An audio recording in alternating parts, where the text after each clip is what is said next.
Hey, what's up, guys? How's it going? All right, check this out. In this video, I'm gonna be putting a grill together. So I'm gonna go through the whole process, the welding, cutting, all that good stuff. So sit back and enjoy the ride. Now, the thing is that I know the season is almost over. There's no more grilling anymore. But anyway, I just decided to say, hey, listen, this is a project that I wanted to tackle from day one. As a disclaimer, guys, I am not a professional welder. I never went to school for welding. This is only a hobby. Now, brothers and sisters, if you really want to know how to weld, you can attend your local trade school and you can watch a wealth of videos from professional welders on YouTube. My cousin was throwing away a hot water heater tank. So I decided to say, hey, this is a perfect opportunity for me to tackle this project. So with a little help from my cousin transporting it to my home, I was able to start this project as soon as possible. And also I had a little engineer with me to start this project. All hot water heater tanks are covered with a sheet metal.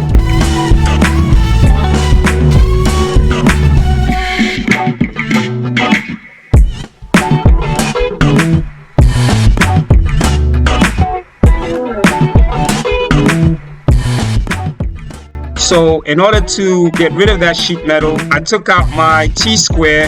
I drew a line going down with my T-square, and then I took out my angle grinder and cut the metal sheet from the tank. Now, after cutting the sheet metal, remember, you got to unscrew the sheet away from the tank. My little helper came in handy, and then afterwards I removed the sheet and I started scraping the foam. You know, since this is a hot water heater tank, it's supposed to be kept warm. The water's supposed to be kept warm. So I'm assuming that's why that the foam was around the hot water tank, just to keep it nice and warm. As you can see right here, I'm just removing the foam away from the hot water heater tank itself, along with my crowbar. Now the tank itself, it wasn't really heavy, but once I got the sheet metal off it, it became a little lighter. Now at this point, I had complete control over the tank. It's just a matter of just removing this foam. You can do it two ways. Now, you can do it the way that I'm doing with the crowbar.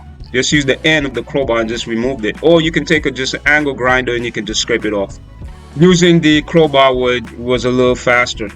And also faster and time saving too. That was very important. Now just imagine afterwards, when I was finished removing this foam away from the tank. That's a big cleanup job. Just make sure that you have like a broom and also a garbage bag to pick up the stuff once you finish with it.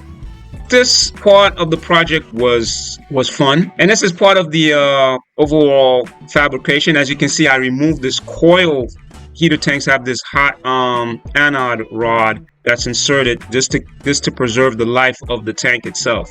But anyway, as you can see, the cleanup is coming. It's starting to look a little bit better. Starting to look, you know, once you remove. I mean, I have another process to go with this, just to clean, getting rid of some of this excess foam that's glued onto the tank. You can see, yes, it's coming along, right? As you can see, now you're starting to see how it's really gonna look. Now the most important thing is just to take your time and, you know, you make sure you get some of that excess off.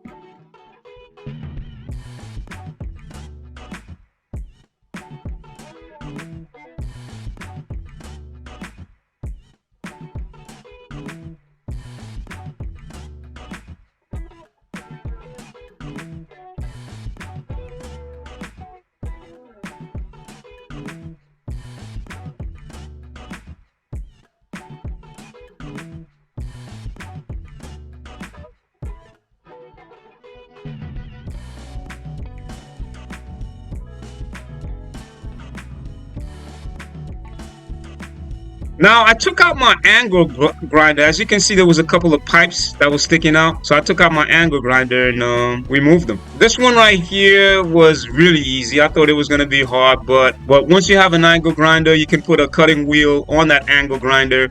This is a good experience.